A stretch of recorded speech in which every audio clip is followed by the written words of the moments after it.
とも日本のこの状況っていうのはすごい複雑で、一番デジタル化してなければいけないような会社だったりとか、あるいは組織からもですね、今朝方も僕ちょうど返信してたんですけども、ワードの書類が送られてくるんですよね。その出席確認のフォームなんですけども、ワードの書類で、氏名でアンダーラインが引いてあるんですよ。これどうやって入力するのっつって、多分アンダーラインのところにねカーソルを持ってって林信之って書けばいいのかなって思うけど、林信之ってタイプするともちろん3文字分ずれちゃうんですよね。それだって中澤が違う、じゃあこの下線ディレートするのかな、全く意味がないじゃないですか。本来ああいったものテクノロジーっていうのは効率化させるためなんで、むしろだから我々の仕事を増やしてしまってると、本当あれ何なのかもうナンセンスで。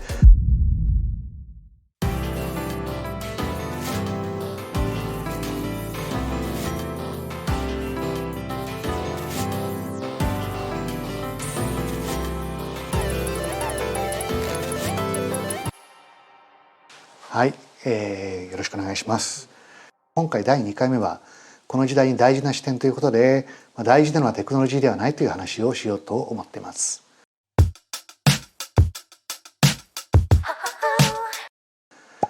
前回でもね、今テクノロジーっていうのをマーシャル・マクルーハンっていう人はね、身体の拡張っていうふうに言って、でスティーブ・ジョブズは自転車っていう話をしたんですけれども、ちょっとそこをですねもうちょっと詳しめに、話をすると、僕よく何でしょうね、たまに障害を持っている人たちの特別支援学校みたいなところで向けの講義とか、そういった取材とかもするんですけども、そこでだからテクノロジーってそもそもどういった役割があるのかっていうことを分析してみると、一個の役割は変換っていう機能があると思うんですよね。例えばキーボードで文字が書かれたキーをタイプすると、それが画面上の文字に変換されて表示されるじゃないですか。あるいはよくですね、聴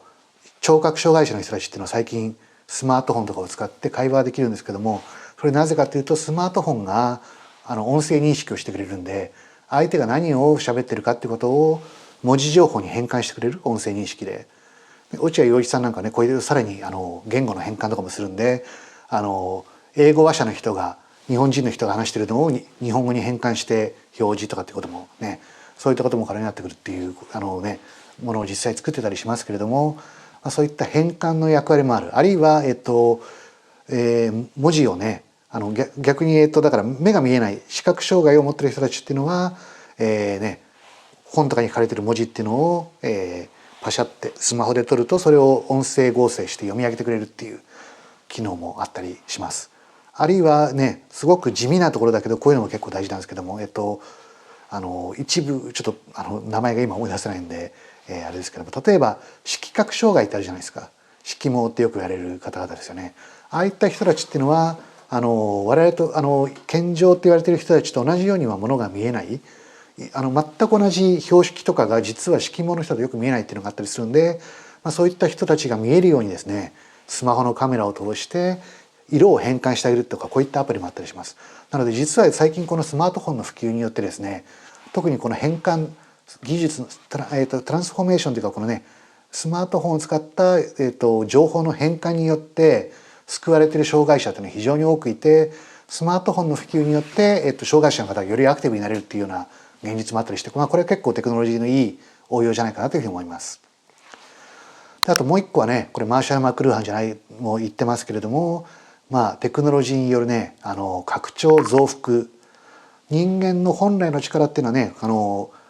50キロぐらいのものしか持ち上げられない人がいたとしても、パワーアシストのものとかを使うともっと重たいものが持ち上げられるようになる。人間走れるのはね100メーター何秒か皆さんは知りませんけれども、車とかそういったものに乗ればねもっと速く時速100キロ移動できるとかですね、自転車に乗ればもっと遠くまで行けるとかですね、速く移動できるっていうのがあったりするし、コンピューターのこのメモリーを使えばですね、あるいはiPhone のメモ帳パッドでも Android のメモパッドでもいいんですけど、そういったものを使うことによって自分が覚えきれない情報をメモしておく。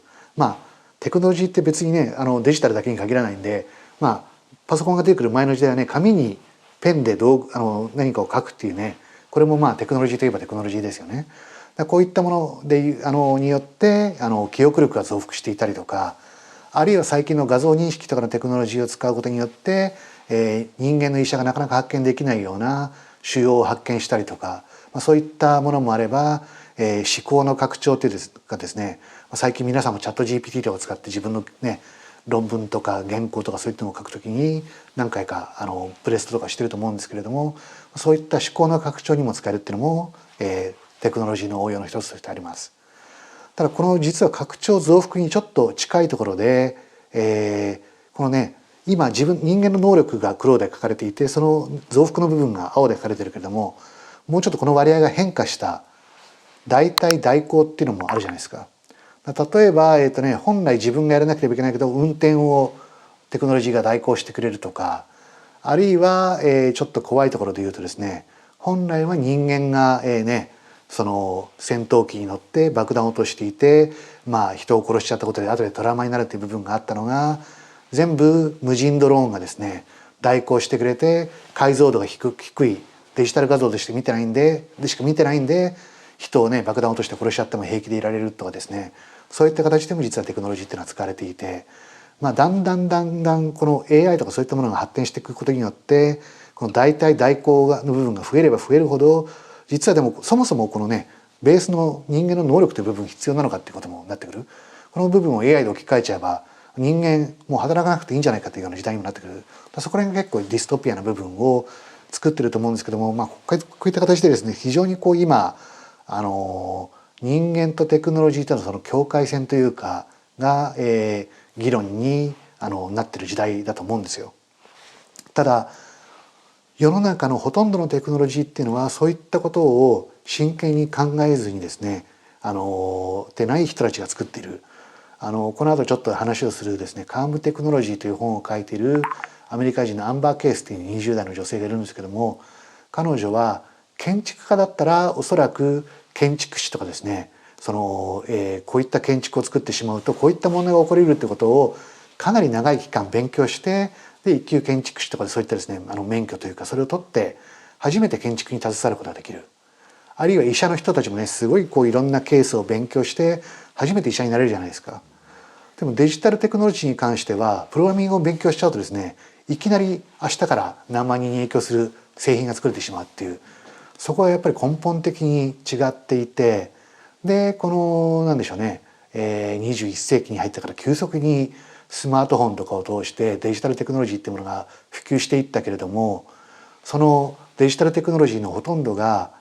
どちらかというとシリコンバレーの投資家たちのお金を増やすためにっていうのが最終目的になっているんで、じゃあどうなってるかというと、おそらく皆さんのですねもう持ってるスマートフォンも今この講義を聞いている間にもですねパッとピックアップすると通知が3件4件で来てると思うんですけれども、本来テクノロジーって人間にもっと豊かな時間を与えるために使われるはずだったものが、実は今のテクノロジースマートフォンとかっていうスマートフォンにしてもソーシャルメディアもどんどん我々から時間を奪っている。ある意味テクノロジー中毒にしてもう常にテクノロジーを見てないと不安という状態にすることによって、我々がスマートフォンの画面に貼り付くじゃないですか。ソーシャルメディアのねアプリの画面に貼り付くじゃないですか。でそれによって広告がいっぱい出てきて、それによってテクノロジー会社が、一人一人からね一人当たり1ドルとか100円かもしれないけども、それは世界規模になっていくと本当何億円何十億っていうお金になるっていう、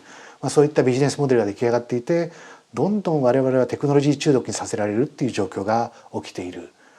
でこれをやっぱりなんでしょうね、これまでみたいにシリコンバレー中心で考えていくともうどんどん人間って惨めな状況にしかなっていかないと思うんですよ。だんだんやっぱりスマ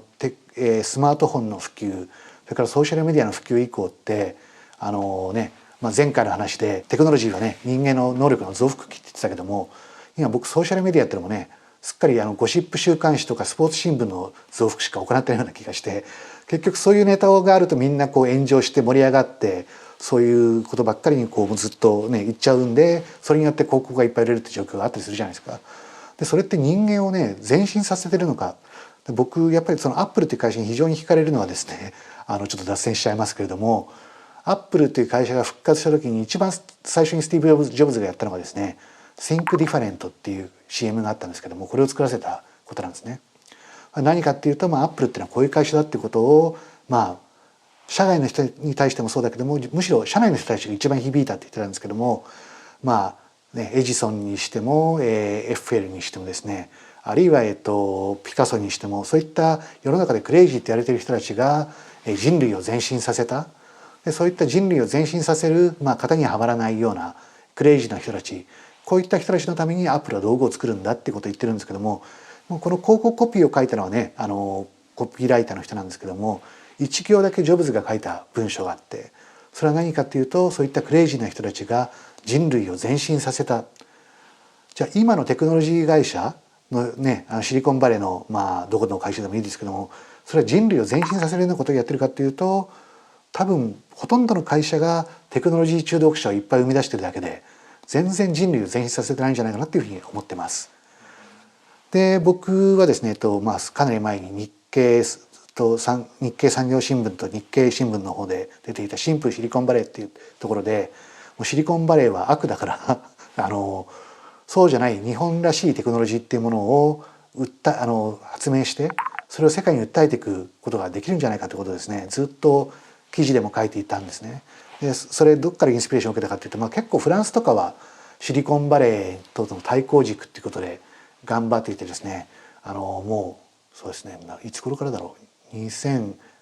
年ぐらいからかな、テックフォーグッド、テクノロジーフォーグッド、善良のためのテクノロジーっていうことをヨーロッパ EU のですね、特にイギリスとフランスが中心なんですけども言い始めていて、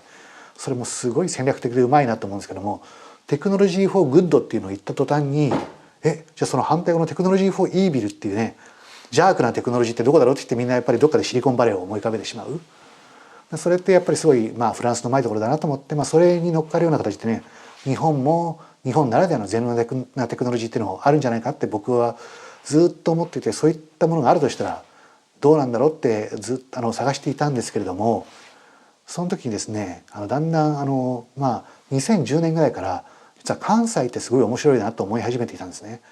東京ってやっぱりマーケットが非常に大きいじゃないですか。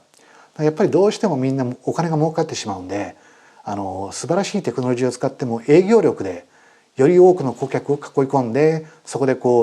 量のビジネスをやってしまうというところが非常に多かった。でも関西とかに行くとですね、 iPad のアプリとか僕一時期3日に1回のペースで購入してた時期があって、その時って iPad がどういうふうに世の中を変えるかっていう購入をやってたんですけども、でいろんな事例が集まってきたけども、面白い事例が圧倒的に関西、特に大阪とか京都が多いんですよ。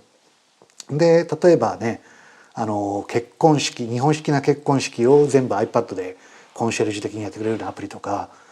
で、なんで関西が面白いのかなと思うと、どうせそんなにね東京のビジネスみたいに儲からないからって言ってすごく丁寧に御用聞きをしていて、こういったそうかなるほど結婚式業界ではこういったことが必要なんだっていうことをですね、ちゃんと丁寧にやって作ってるからこそ、すごいきめ細かでこんなところもこだわってるの面白いっていうようなアプリがいっぱいありました。でそんな形で関西には常に注目していたんですけども、最近面白いのは京都でですね、やっぱりちょっと東京とは違ったことをやろうって思ってる人たちが京都に集まって今いろいろ面白い活動をしてます。ソニーなんかもですね、ソニー CSL って茂木健一郎さんも関わってるね研究所がありますけども、京都にオフィスを作って研究所を作って、歴本さんっていうですね研究者の方が茶室なんかを作って、日本ならではの茶の湯の文化をテクノロジーでみたいなことをやってたりとかですね、あるいは、僕が非常に親しくしているのがムイラボっていう会社で、これ何かというとですね、木のディスプレイなんですけれども、木の内側から必要な時だけ情報が浮かび上がってくるっていう、そういうディスプレイ。使わない時にはもう自然に家の家具というかですね、柱とかで一緒に溶け込んでいて気が付かないんだけれども、使う時に使いたいと思った時に、例えばね照明をもうちょっと暗くしたり明るくしたいなって時に、その木にタッチするとほわってインターフェースが出てきて、でタッチして明るさを変えたりとか、あるいは子供が今へね塾から帰るよっていうことを親にメッセージを送ると、それがふわってその木の中から浮かび上がる、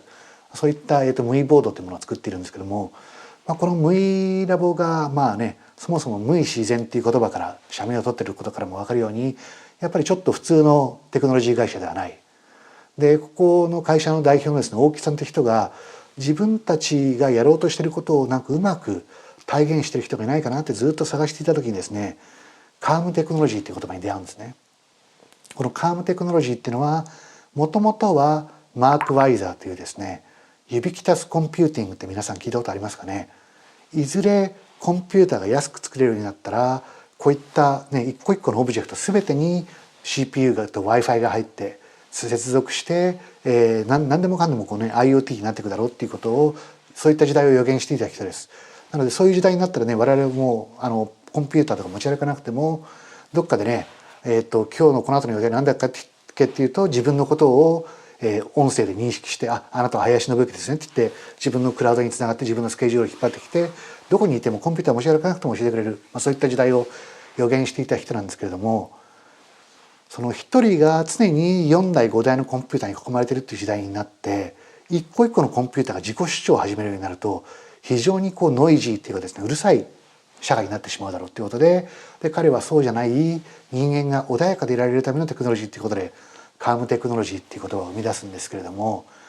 残念ながらマーク・ワイザーさんはですね、若くして亡くなってしまって、そこからこうね、時は十数年の時が流れて、アメリカのアンバー・ケースっていうですね、UX とかの研究をしている人が、だからどうしてもこう今のテクノロジー業界のなんか流れは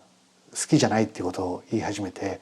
で自分なんかもっとしっくりする論文はないのかなってやった時に、このカームテクノロジーっていうね言葉にマーク・ワイザーが書いた強調した論文に出会って、自分がやりたいのはこれだってことに気がついてですね、で、カームテクノロジーっていう本を誰かが書いてくれることを最初彼女期待してたんですけども、誰も書いてくれないやってことで自分で書くことにして、でその日本語版もですねこのコロナ禍に出版されたりしました。ぜひ興味ある人はですね読んでほしいんですけども、で実はそのカームテクノロジーをの本を書いたこのアンバー・ケースと、さっき言ったムイラボの大木さんがですね、実はもう本当相思相愛状態というか、お互いやってることが好きすぎてそこからいろんな連携を始めて、アンバー・ケースのですねやってるカームテック・インスティテュートというところのホームページもトップにそのムイボードが出てきたりするぐらいに、一番分かりやすいカームテクノロジーの事例ということでムイボードが出てきたりするんですけども、何回かそのねムイラボとやり取りするために彼女が京都に来るたびに、やっぱり京都ってシリコンバレーとは違って全然時間の軸が違うんですよね。よく千年の都っていうふうに言ったりするじゃないですか。シリコンバレーとかってもう本当新しいものしかねばっかりな世の中とちょっと違っていて、でその千年の都で人々が日常的に触れているような道具だったりとか、ああいったものにこそその出しゃばらないとかね、生活に馴染んでいる、そういった道具にデジタルテクノロジーもならなければいけないっていうふうに彼女は考えて、結構京都のインスピレーションを最近受けてですね、そういうカームテクノロジーの講演とかやってるんですけども、要するに何かというと、カームテクノロジーっていうとね、なんか新技術って思うかも想像しちゃうかもしれないけど、実は技術の話ではなくて、これもデザインの話で、ちょっと言い換えてみると、ヒューマンセンタードデザイン、要するに人間中心のデザイン設計っていうのが近いのかなというふうに思ったりします。要するに例えば何かテクノロジー製品を買った時にですね、アプリがないと使えないとかって製品あるじゃないですか。でそのうちアプリが更新されなくなってですね、で OS 最新バージョンだとこのアプリが動かなくなってしまうと、もう本当こっち側のハードウェアはゴミにしかならない。そういったものってのは無責任だからやめましょう。ある程度こっち側のね買ったガジェットなのか IoT もちゃんと独立して使い続けられるようになる。ある意味当たり前じゃないですか。デジタルの時代になる前っていうのはやっぱりすごいアナログのものっていうのはおもちゃにしても何にしてもすごく製造メーカーが製造責任っていうものを背負って真剣にですねものの未来ということも考えて作ってた側面もあると思うんですよね。でそれが急にデジタルになったらそこだけほっかり法の抜け穴じゃないけれども、これは IoT だからしょうがないんだろう的な風潮ができてしまったけれども、もう通知を送りまくるわ、広告を送りまくるわとか、そういったことが始まったりとか、あるいはどぎつい青色の LED がつく。実はカームテックインスティテュートで今ですねカームテック認証っていうのを始めて、本当に良いカームテクノロジーっていうのはどういったものなのかっていうのをですねガイドラインを作って、そのガイドラインに沿ってるものだけを認証しようっていうね制度を始めたんですよ。これなんでやったかというと彼女がね提唱してそのカームテクノロジーがあまりにも流行ってしまったんで、中には非常に悪い会社がですねそのカームテクノロジーっていう流行り言葉になろうと言ってアンバー・ケースがこれはカームテクノロジーだって認めたようなちっちゃいベンチャー企業を買収して、でその買収した会社がですね、大企業があたかも自分たちが、カームテクノロジーアンバーケースに認められてるからって言って全く関係ない他の製品も全部我々がやってるからカームテクノロジーだってことを言い始めたんで、そうなってしまうとカームテクノロジーっていう概念が壊されてしまうんで、一回ちゃんと認証制度を作ろうということで、彼女はですね今その認証制度を、やるためのカームテックインスティテュートっていうのをアメリカでまず最初に作って、で実は2つ目がですね今京都ムイラボの人たちが中心になって京都でもやってるんですけども、こういった新しいデザイン運動ですよね。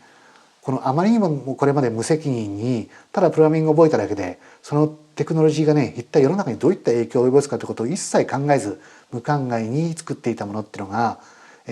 ハームフル、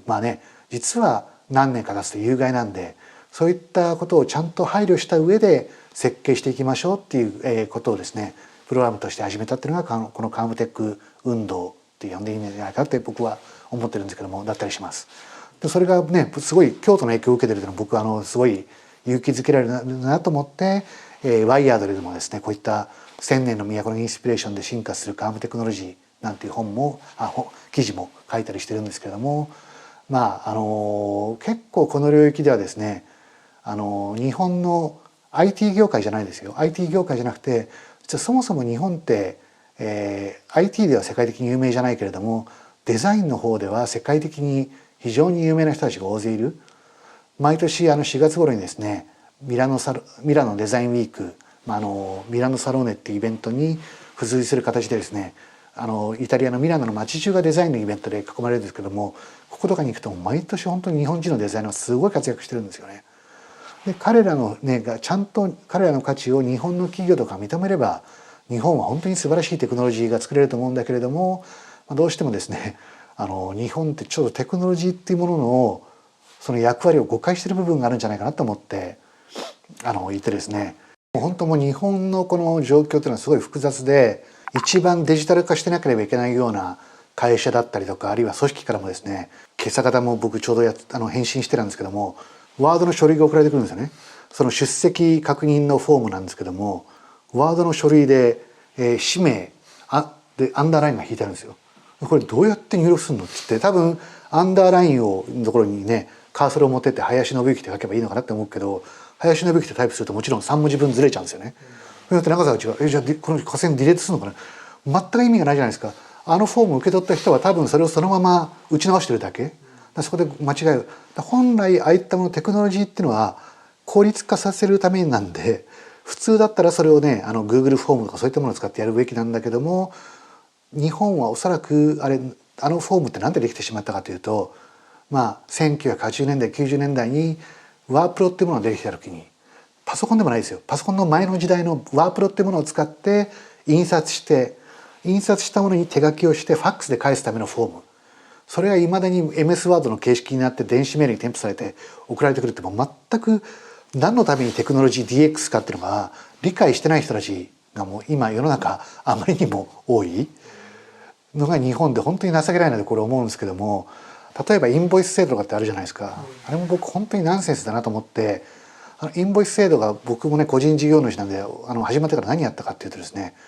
インボイスの情報を送ってください、マイナンバーカードを送ってくださいっていう情報がもうありとあらゆる会社からやってきて、それによってマイナンバーカードって個人情報をですねスキャンした情報を電子メールに添付して貼りまくって送りまくる。で途中からそれがちょっとある程度デジタル化されたんですよ。でもデジタル化されたのがいくつか業者さんがあるみたいで、このねなんとか社のシステムを使ってるところだと、まずは名前を書いて、その次に個人事業番号主番号だからインボイス番号を書いて、その後なんとか、こっちの B 社の方のシステムを使ってるところだと順番が違ってインボイスの番号から、それを全部毎回コピペして違うコピペをしなければいけない。でも本当にテクノロジーが分かってる人がこのインボイス制度を作ったとしたら、多分その個人インボイス番号の自分のページが割り振られるじゃないですか。そこのページに行くと、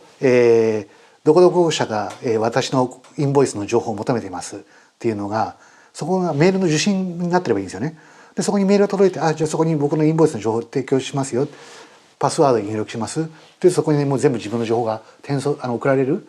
で決まったフォームでやればもう全部統一されたフォームがあったり、なんかそういったねいちいちこう業者ごとに対応しなくていいじゃないですか。むしろだから我々の仕事を増やしてしまってると本当あれ何なのかもうナンセンスで、もしかしたらねその政府の狙いとしてそのちっちゃい小銭を儲けようっていう IT 会社を儲けようっていうね儲けさせようっていう魂胆があるのかもしれないけれども、全く日本とかだとだからねそのアンバーケースの言葉を借りたところでいう我々の時間を奪うようなテクノロジーの使われ方すごいあまりにも多い。でこれって本当にナンセンスで、多分今後 4,5 年経ってくると、こういったね非常に容量の悪い全くアナログ発想のデジタルフォームで書いたものも AI がね勝手に解釈してデジタル化してやってくれると思うんで、もしかしたら今慌ててやる必要ないのかもしれないけども、なんかやっぱりこのデジタルっていうものをですね、あまりにもこのコロナ禍にみんなが、デジタル化があたかもいいことであるようにして DX で叫んでるけれども、もう一回その日本はそのデジタル化の質ってものをちゃんと議論しないといけないなって思っていて、僕やっぱり35年近くそのテクノロジーの最前線を見てたじゃないですか。でテクノロジーの最前線っていうのは何も僕はパソコンガジェット業界だけ見てたわけじゃなくて、そういった IT の技術によって例えば漁業だったり林業だったりとかいろんな業界がどういうふうに変わってきたかっていうそのフロンティアをずっと見てきたんですけれども、よくあるのがその東京型の寮で儲けるタイプの IT の会社がですね汎用のツールを作って、御社のねビジネス、じゃあ印刷業だったら印刷業の人たちが2倍儲かるツールを作りましたみたいな営業がよくあるんですよ。でそれでね多分導入すると確かにこれまでのその業界の効率が悪かった部分が効率化されることによって売上とか利益が2倍に上がることもあるかもしれない。これはこれでいいんですよね。ただその汎用ツールの怖いところっていうのは全く同じツールここのでなんかねこの A 社が儲かったとするじゃないですか。そしたらこの IT の会社何やるかというとですね、同じ技術を A 社で成功したあの技術御社にいりますよって言ってライバルの B 社にも C 社にも売る。そうすると A 社が2倍で儲かってたかもしれないけど B 社も C 社も同じように儲かってくる。そうすると結局だんだんですねそのみんなその A 社も B 社も C 社もその IT のツール汎用のツールの依存度が高まっていって、